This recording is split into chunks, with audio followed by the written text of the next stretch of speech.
그 후에 압살롬이 자기를 위하여 병거와 말들을 준비하고 보위병 50명을 그 앞에서 세우니라. 압살롬이 일찍 일어나 성문 길 곁에 서서 어떤 사람이든지 송사가 있어 왕에게 재판을 청하러 올 때 그 사람을 불러 이르되 너는 어느 성읍 사람이냐 하니 그 사람의 대답이 종은 이스라엘 아무 지파에 속하였나이다 하면 압살롬이 그에게 이르기를 보라 내 일이 옳고 바르다마는 내 송사를 들을 사람을 왕께서 세우지 아니하셨다 하고 또 압살롬이 이르기를 내가 이 땅에서 재판관이 되고 누구든지 송사나 재판할 일이 있어 내게로 오는 자에게 내가 정의 베풀기를 원하노라 하고 사람이 가까이 와서 그에게 절하려 하면 압살롬이 그의 손을 펴서 그 사람을 붙들고 그에게 입을 맞추니 이스라엘 무리 중에 왕께 재판을 청하러 오는 자들마다 압살롬의 행함이 이와 같아서 이스라엘 사람의 마음을 압살롬이 훔치니라. 4년 만에 압살롬이 왕께 아뢰되 내가 여호와께 서원한 것이 있사오니 청하건대 내가 헤브론에 가서 그 서원을 이루게 하소서.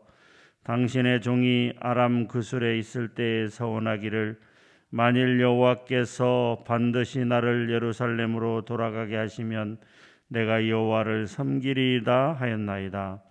왕이 그에게 이르되 평안히 가라 하니 그가 일어나 헤브론으로 가니라. 이에 압살롬이 정탐을 이스라엘 모든 지파 가운데에 두루 보내 이르기를 너희는 나팔 소리를 듣거든 곧 말하기를 압살롬이 헤브론에서 왕이 되었다 하라 하니라. 그때 청함을 받은 200명이 압살롬과 함께 예루살렘에서부터 헤브론으로 내려갔으니 그들은 압살롬이 꾸민 그 모든 일을 알지 못하고 그저 따라가기만 한 사람들이라. 제사 드릴 때에 압살롬이 사람을 보내 다윗의 모사 길로 사람 아히도벨을 그의 성읍 길로에서 청하여 온지라.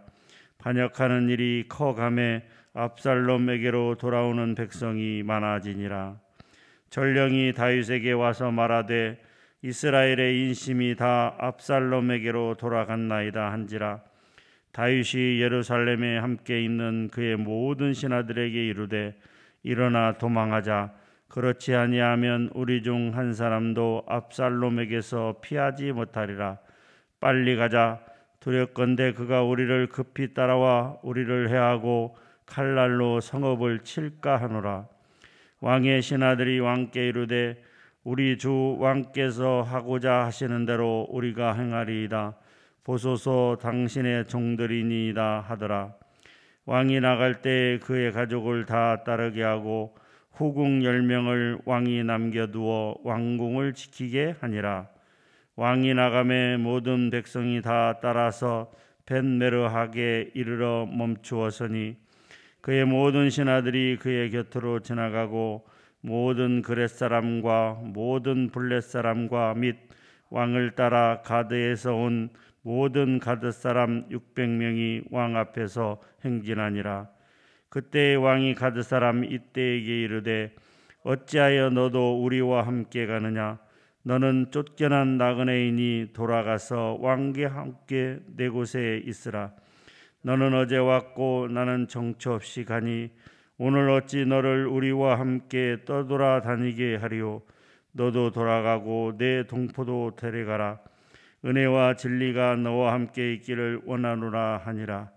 이때가 왕께 대답하여 이르되 여호와의 살아계심과 내 주 왕의 살아계심으로 맹세하옵나니 진실로 내 주 왕께서 어느 곳에 계시든지 사나 죽으나 종도 그곳에 있겠나이다 하니 다윗이 이때에게 이르되 앞서 건너가라 하매 가드 사람 이때와 그의 수행자들과 그와 함께한 아이들이 다 건너가고 온 땅 사람이 큰 소리로 울며 모든 백성이 앞서 건너가매 왕도 기드론 시내를 건너가니 건너간 모든 백성이 광야 길로 향하니라. 보라 사덕과 그와 함께한 모든 레위 사람도 하나님의 언약궤를 메어다가 하나님의 궤를 내려놓고 아비아달도 올라와서 모든 백성이 성에서 나오기를 기다리도다. 왕이 사독에게 이르되 보라, 하나님의 궤를 성읍으로 도로 메어 가라. 만일 내가 여호와 앞에서 은혜를 입으면 도로 나를 인도하사 내게 그 궤와 그 계신 데를 보이시리라. 그러나 그가 이와 같이 말씀하시기를 내가 너를 기뻐하지 아니한다 하시면 종이 여기 있사오니 선히 여기시는 대로 내게 행하시옵소서 하리라. 왕이 또 제사장 사독에게 이르되 내가 선견자가 아니냐? 너는 너희의 두 아들 곧 네 아들 아히마스와 아비아달 아들 요나단을 데리고 평안히 성읍으로 돌아가라. 너희에게서 내게 알리는 소식이 올 때까지 내가 광야 나루트에서 기다리리라 하니라. 사독과 아비아달이 하나님의 궤를 예루살렘으로 도로 메어다 놓고 거기 머물러 있으니라. 다윗이 감람산 길로 올라갈 때 그의 머리를 그가 가리고 맨발로 울며 가고 그와 함께 가는 모든 백성들도 각각 자기의 머리를 가리고 울며 올라가니라. 어떤 사람이 다윗에게 알리되 압살롬과 함께 모만한 자들 가운데 아히도벨이 있나이다 하니 다윗이 이르되 여호와여 원하옵건대 아히도벨의 모략을 어리석게 하옵소서 하니라. 다윗이 하나님을 경배하는 마루턱에 이를 때 아렉 사람 후세가 옷을 찢고 흙을 머리에 덮어쓰고 다윗을 맞으러 온지라. 다윗이 그에게 이르되 네가 만일 나와 함께 나아가면 내게 누를 끼치리라. 그러나 내가 만일 성읍으로 돌아가서 압살롬에게 말하기를 왕이여 내가 왕의 종이니이다. 전에는 내가 왕의 아버지의 종이었더니 이제는 내가 왕의 종이니이다 하면 네가 나를 위하여 아히도벨의 모략을 패하게 하리라. 사독과 아비아달 두 제사장이 너와 함께 거기 있지 아니하냐? 내가 왕의 궁중에서 무엇을 듣든지 사독과 아비아달 두 제사장에게 알리라. 그들의 두 아들 곧 사독의 아히마하스와 아비아달의 요나단이 그들과 함께 거기 있나니 너희가 듣는 모든 것을 그들 편에 내게 소식을 알릴지니라 하는지라. 다윗의 친구 후세가 곧 성읍으로 들어가고 압살롬도 예루살렘으로 들어갔더라. 아멘. 우리가 신앙생활을 하면서 흔히 착각할 수가 있는 게 뭐냐 하면 하나님께서는 사랑의 하나님이고 은혜의 하나님이기 때문에 우리의 모든 죄를 용서해 주신다라고 하는 것입니다. 우리가 무슨 죄를 지었던지 간에 하나님 앞에 진실로 회개하고 고백하면 하나님께서는 그 죄를 도말하시겠다라고 말씀하셨어요. 깨끗하게 하여 주시겠다라고 말씀하셨습니다. 그런데 이것은 하나님께서 우리의 구원과 관련된 말씀이다라고 하는 것이죠. 하나님께서 값없이 우리에게 구원을 선물로 주셨습니다. 우리를 예수 그리스도의 십자가의 보혈로 구해 주셨습니다. 이것이 바로 사랑의 하나님이시다라고 하는 것이죠. 그런데 하나님의 속성 가운데는 사랑만 있는 것이 아니고 공의라고 하는 것이 있습니다. 바른 것이죠. 정직한 것이고 이것은 분명한 어떤 기준과 선이 있는 것입니다.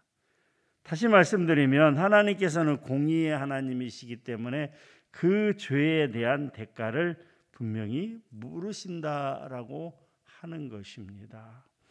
다윗은 사무엘하 11장에서 엄청난 죄악을 하나님 앞에 저질렀습니다. 전쟁에 나가야 되는데 전쟁에 나가지 아니하고 왕궁에서 거닐다가 한 여인을 보고 음행을 저지르게 되었다라고 하는 것이죠. 그 일로 인해서 사무엘하 11장부터 24장까지 계속해서 다윗의 집안에 칼이 끊이지 않는 엄청난 일이 벌어지게 됩니다. 나단 선지자가 와서 이야기했을 때 다윗이 뭐라고 얘기했습니까? 그 부자는 그 가난한 자에게 4배로 갚아야 되느니라라고 이야기했습니다. 그래서 성경학자들은 다윗이 밧세바를 간음하고 밧세바의 남편인 우리아를 죽였기 때문에 그 4배로 갚았다라고 그렇게 이야기하고 있습니다. 그런 다윗의 자녀들과 다윗의 집안에 그런 칼과 그런 문제들이 계속 끊이지 않는 일들이 계속해서 기록되어 있는 것이 바로 사무엘하 11장 이하의 내용입니다. 그 가장 엄청나고 가장 중요한 일이 바로 사무엘하 15장부터 18장까지 4장에 걸쳐서 기록된 압살롬의 반역 사건입니다. 아들인 압살롬이 왕인 아버지 이 다윗을 쫓아내고 왕이 되었다가 이제 비참하게 죽음을 맞이하는 사건이 기록되어 있는 것이 바로 사무엘하 15장에서부터 기록된 내용들입니다.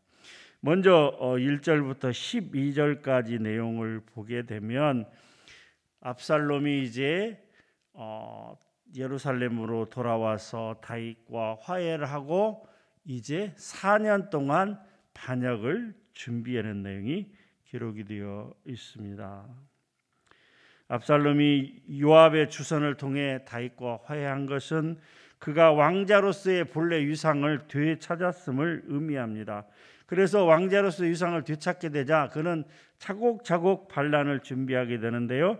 먼저 병거와 말들을 준비하고 호위병을 두어서 반역을 위한 기초적인 장비와 또 사람을 그렇게 갖추고 있습니다. 또 이스라엘의 민심을 자기에게로 돌리기 위해서 성문 앞에 서서 이제 왕에게 송사, 그러니까 어려운 일을 재판을 풀어달라고, 자기의 원한을 풀어달라고 오는 사람들 앞에서 뭐라고 얘기하냐면, 다윗 왕이 당신들의 재판을, 당신들의 어려운 문제를 풀어줄 재판관을 세우지 아니하였다. 왕이 지금 직무태만을 하고 있다. 내가 만약에 왕이 된다면 당신들의 억울한 일들을 아주 공평하게 처리해 줄 것이다. 나를 믿고 기다리라. 이렇게 이야기하면서 아버지인 다윗 왕을 이렇게 깎아내리고 자신을 이렇게 세우는 그러한 작업들을 진행을 한 것입니다. 그렇기 때문에 6절에 보게 되면 이스라엘 사람들의 마음을 압살롬이 훔치니라라고 되어 있어요. 훔쳐간 거예요. 아버지를 깎아내리고 자신을 은근히 세우면서 자신에게로 마음을 돌리게 하였다라고 하는 것이죠. 그리고 7절 이하에 보게 되면 이제 4년 동안 준비를 다 한 후에 다윗 왕에게 뭐라고 얘기하냐면, 제가 헤브론으로 가서 왕을 섬길 수 있도록, 그 소원을 이룰 수 있도록 해 주소서 해서 사람들을 이끌고 헤브론에 가서 거기서 반역을 일으키게 되는 것입니다. 헤브론에서 자기 스스로 왕이 되었다라고 이야기하면서 세력을 규합하는 그러한 이 압살롬의 소식을 들은 다윗은 어떻게 됐습니까? 황급히 이제 도망가자라고 하고 있습니다. 14절 말씀이죠. 다윗이 예루살렘에 함께 있는 그의 모든 신하들에게 이르되 일어나 도망하자. 그렇지 아니하면 우리 중 한 사람도 압살롬에게서 피하지 못하리라. 빨리 가자.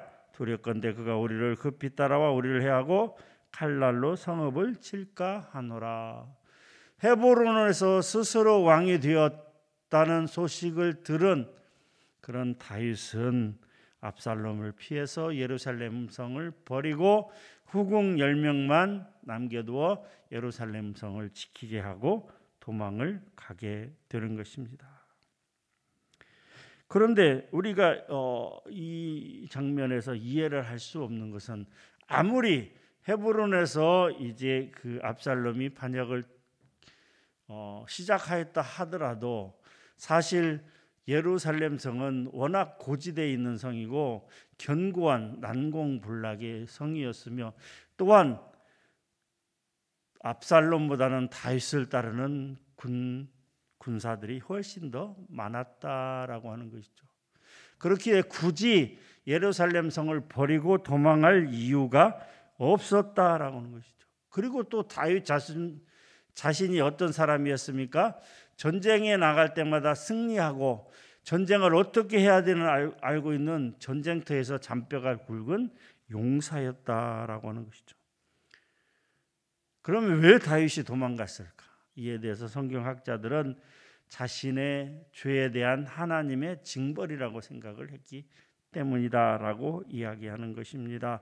자신의 죄로 인해서 나단 선지자가 당신의 집에 칼이 끊이지 않겠다라고 하는 그 이야기를 들었기 때문에 자기가 예루살렘 성에 남아 있으면 어찌하든지 아들 압살롬하고 전쟁을 치를 수밖에 없었고, 그러면 수많은 이스라엘 사람들이 죽었을 것이기 때문에 차라리 내가 도망가서 피하는 게 압살롬과의 전쟁을 하지 않는 것이다 라고 생각을 해서 황급히 도망을 간 것이다 라고 이렇게 이야기하고 있습니다. 급히 도망을 가는데 누가 수행을 하는가? 이제 가드 사람 이때가 이 다윗 왕을 따르게 됩니다. 뭐라고 얘기를 하고 있어요? 이때가 왕께 대답하여 이르되 여호와의 살아계심과 내 주 왕의 살아계심으로 맹세하옵나니 진실로 내 주 왕께서 어느 곳에 계시든지 사나 죽으나 종도 그곳에 있겠나이다 하니 라고 이때 장군이 따르게 됩니다. 당시 이때는 용병들을 지휘하고 있으며 당시 다윗 왕의 모든 군사들 중에서 3분의 1을 거느리고 지휘하는 군장이라는 높은 위치에 있었습니다. 이스라엘 군사의 3분의 1을 지휘할 만큼 막강한 그 군사력과 권력을 가지고 있던 이때가 압살롬의 편에 서서 다윗을 공격한 것이 아니라 뭡니까? 다윗 왕을 따르고 있다라고, 사나 죽으나 종도 다윗 왕을 따르겠나이다라고 하는 것이죠. 이렇게 이때와 더불어 많은 수행자들과 더불어 나아갈 때 이제 하나님의 언약궤를 사독 대제사장과 그런 이 제사장들이 언약궤를 메고 나옵니다. 그럴 때 다윗이 뭐라고 얘기를 해요? 이 언약궤를 가지고 다시 돌아가라라고 이야기합니다. 또한 다윗의 친구이자 모사였던 후세도 감람산의 마루턱에서 다윗을 만나 함께하고자 하였습니다. 그런데 다윗은 이 모든 사람들을 예루살렘으로 돌려보내게 되고 후세에게는 뭐라고 얘기합니까? 이제 돌아가서 예루살렘의 모든 정황을 자신에게 알려달라고 얘기합니다. 그래서 후세에게 이제 압살롬에게 가서 거짓으로 맹세를 하게 한 후에 압살롬의 반역에 가담한 아히도벨의 모략을 패하게 하라라고 이렇게 이야기합니다. 그렇게 해서 이제 다윗은 피난길에 오르게 되고 다윗을 따르고자 했던 사독과 또 후세와 이런 사람들은 예루살렘에 돌아가서 정황을 살피면서 다윗에게 그 정황에 대해서 자세히 알려주고 이제 압살롬을 무력화시킬 수 있는 방법들을 찾게 되는 것이 오늘 사무엘하 15장의 내용입니다. 이 15장 내용을 보면서 우리는 두 가지 생각을 한번 해보게 됩니다. 첫 번째는 진정한 회개 없이 하는 용서는 큰 화를 불러올 수 있다라고 하는 것이죠. 무슨 말이냐 하면 15장 1절은 그 후에라는 말로 시작을 합니다. 그 후에라고 하는 것은 앞에 14장의 내용을 이야기하고 있는 것이죠. 무슨 말입니까? 압살롬이 자기의 친누이인 다말을 욕보인 그 이복형인 암논에 대해서 악감정을 가지고 있었고 결국은 어떻게 해요? 이복 형제인 암논을 이제 살해를 합니다. 그리고 도망을 가죠. 도망간 이후에 몇 년 동안 다른 지역에 있다가 이제 요압 장군을 뭡니까? 추궁해서 요압 장군, 당신은 왜 나하고 아버지 다윗 왕과의 사이에 화해를 왜 그 다리를 놓지 않느냐라고 계속해서 압박을 해서 그 요압 장군의 뭡니까 밀밭에 불을 지르는 그런 행동들을 해서 결국은 어떻게 해요? 요압 장군의 주선으로 이제 아버지 다윗과 화해를 합니다. 그런데 중요한 것은 다윗이 이 압살롬에 대해서 어떠한 조치도 취하지 않았다라고 하는 것이죠.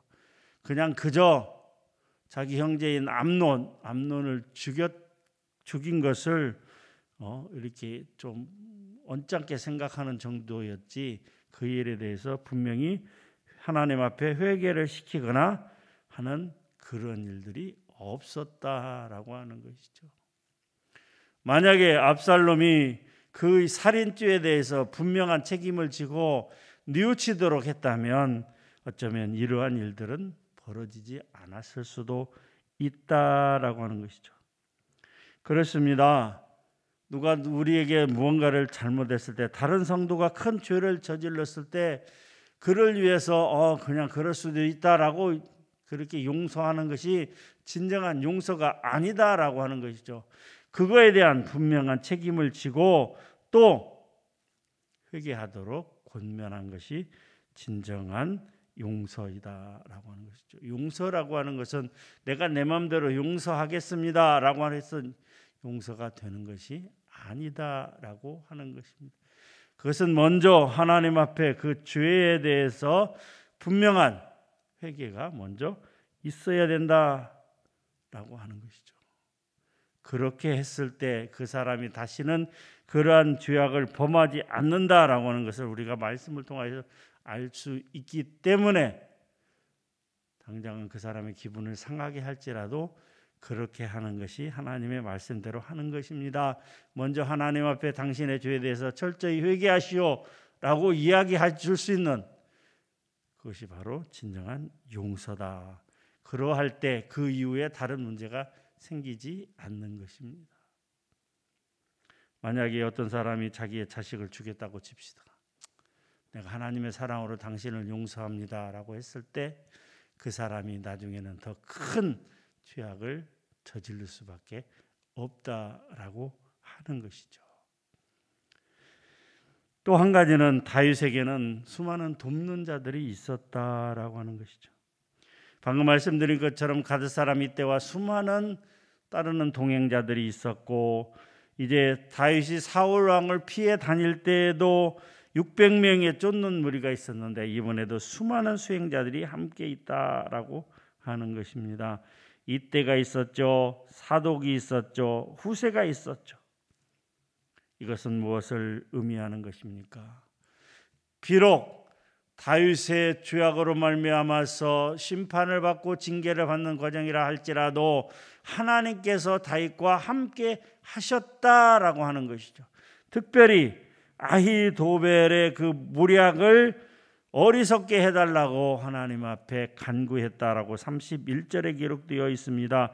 그런데 그 이후에 그 기도 직후에 누구를 만났습니까? 바로 후세라고 하는 친구요 모략가를 다시 만나게 되었다라고 하는 것이죠. 그래서 이후의 과정을 보면 후세가 들어가서 이제 압살롬에게 거짓 맹세를 하고 어떻게 해요? 그 아히도벨의 모략가인 압살롬과 함께했던 모략가인 아히도벨의 그러한 작전들을 다 무력화시키는, 그래서 결국은 다윗이 승리하게 하는 기틀을 마련했다라고 하는 것이죠. 하나님께서 다윗을 위해 돕는 자들을 보내주신 것처럼 우리가 진정 하나님의 뜻대로 나아가면 우리에게도 하나님께서 돕는 자를 보내주시고 함께하게 하실 것입니다. 그래서 결국은 승리하게 하신다라고 한 사실을 알 수가 있는 것입니다. 사랑하는 성도 여러분, 또한 우리도 돕는 자들로 교회를 세워나가는, 교회에 유익을 끼치는 그런 성도님들이 되시기를 주님의 이름으로 축원합니다. 이제 몇 가지 기도 제목을 놓고 함께 기도하도록 하겠습니다. 첫 번째입니다. 오늘은 거룩한 주일입니다. 주일을 온전히 지킬 수 있도록 하나님 은혜를 베풀어 주시옵소서. 먼저 우리 목회자들이 말씀 연구와 기도에 전무할 수 있도록 해주시고 그리스도의 일꾼이요 하나님의 비밀을 맡은 자로서 온전히 충성하게 하옵소서. 목회자들 가정 가운데 평강과 은혜로 가득 차게 하옵소서. 담임 목사님과 부기역자들 그 가정을 위해서 기도하도록 하겠습니다. 함께 기도합니다. 하나님, 이 주일 새벽에 저희를 이렇게 교회로 나오게 하사 말씀 듣게 하시니 감사합니다. 하나님, 하나님의 마음에 합한 자라고 했던 다윗도 그의 잘못을, 그의 죄악을 이제 아버지 하나님이 회개하지만 하나님께서 공의의 하나님이신지라 이제 아버지 하나님의 다윗으로 하여금 형벌을 받게 하는 것을 오늘 말씀을 통하여 알고 있습니다. 하나님, 그렇습니다. 하나님은 사랑의 하나님이요 또한 공의의 하나님을 임임을 우리가 기억하게 하시고 진정 아버지 하나님이여 오직 말씀대로 살아가기 위해서 거룩한 삶을 살아가기 위해서 애쓰고 힘쓰는 우리 모두가 되게 하여 주시옵소서. 거룩한 주일 이 새벽에 하나님 목회자들을 위해서 기도합니다.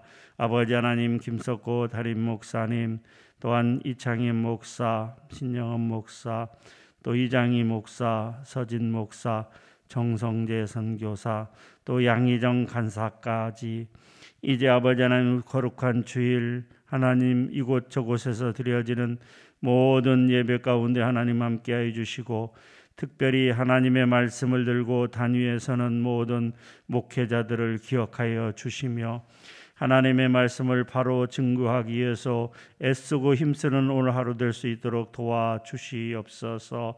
아버지 하나님의 양에게 아버지 하나님 맛있는 꼴을 먹여야 되는데 독초를 먹인다면 하나님 그 양은 살아날 수 없는 것처럼 하나님의 말씀을 바로 증거하지 못하는 목회자들이 있다면 어찌 성도들에게 건강한 아버지 하나님의 영적 건강함을 줄 수 있겠습니까? 하나님, 목회자들에게 은혜를 허락하사 하나님 말씀을 풍성하고도 또 맛있게 먹을 수 있는 그런 영의 양식을 만들어낼 수 있도록 하나님 은혜 베풀어 주시옵소서. 모든 목회자들 가운데 하나님 함께해 주시고 그 가정에 그 자녀들에게 하나님 함께하사 평강 가운데 아름다운 목회를 계속해서 영위해 갈 수 있도록 이어나갈 수 있도록 하나님 은혜를 베풀어 주시옵소서. 영육 간의 강건함으로 말미암아서 목회를 하는데 조금도 부족함이 없도록 우리 하나님 도우시고 인도하여 주시옵소서. 두 번째 기도 제목입니다. 거룩한 주일 오전 예배 가운데 하나님 함께하여 주시옵소서. 영과 진로로 드려지는 예배가 되게 하여 주시옵소서. 말씀 전하시는 담임 목사님에게 능력을 더하여 주시고 또 찬양으로 또 새가족으로 또 안내로 또 주차 봉사로 이곳저곳에서 수고하는 봉사자들의 손길을 하나님 붙잡아 주시옵소서. 기도하기를 원합니다. 성경 공부와 오후 예배 잘 드릴 수 있도록 도와주시고 하나님 주일학교에 은혜를 베풀어 주시옵소서라고 오늘 예배를 위해서 함께 기도하도록 하겠습니다. 기도합니다. 하나님, 거룩한 주일 거룩하게 지낼 수 있도록 우리 모두에게 은혜를 베풀어 주시옵소서. 먼저 아버지 하나님이 9시에 시작되는 1부 예배와 11시에 시작되는 2부 예배 가운데 하나님 함께하여 주시고 예배에 나오는 모든 성도들이 아버지 하나님의 준비된 마음으로 나올 수 있도록 도와주시며 정말 아버지 하나님의 영과 진리로 예배를 드릴 수 있도록 우리 모든 성도들에게 하나님 큰 은혜와 축복으로 함께하여 주시옵소서. 오랫동안 나오지 못하는 성도들 이제 다시 마음을 가다듬고 나올 수 있도록 하나님 도와주시옵소서. 아버지 하나님이여 또한 이제 아버지 하나님이여 주일 오전 예배에 이어서 또 성경 공부가 있고 또 오후 예배가 있고 또 주일학교 예배가 있습니다. 모든 예배와 성경 공부 가운데 하나님 함께해 주시고 아버지 하나님의 진정 아버지 하나님의 하나님의 말씀을 듣고 그 말씀을 배우며 그 말씀대로 행하며 그 말씀대로 살아갈 수 있도록 또한 하나님 은혜를 베풀어 주시옵소서. 아버지 하나님이여 주님 도와주시고 인도하사 오늘 거룩한 주일을 온전히 지킬 수 있도록 주님 도와주시옵소서. 말씀 전하시는 담임 목사님에게 은혜와 은총을 허락하여 주시고 온전히 하나님께만 영광 돌리는 그런 귀한 예배가 될 수 있도록 주님 도와주시옵소서. 마지막 세 번째 기도 제목입니다. 이제 6월 12일이죠. 다음 주 주일날 이제 직원 선출이 있습니다.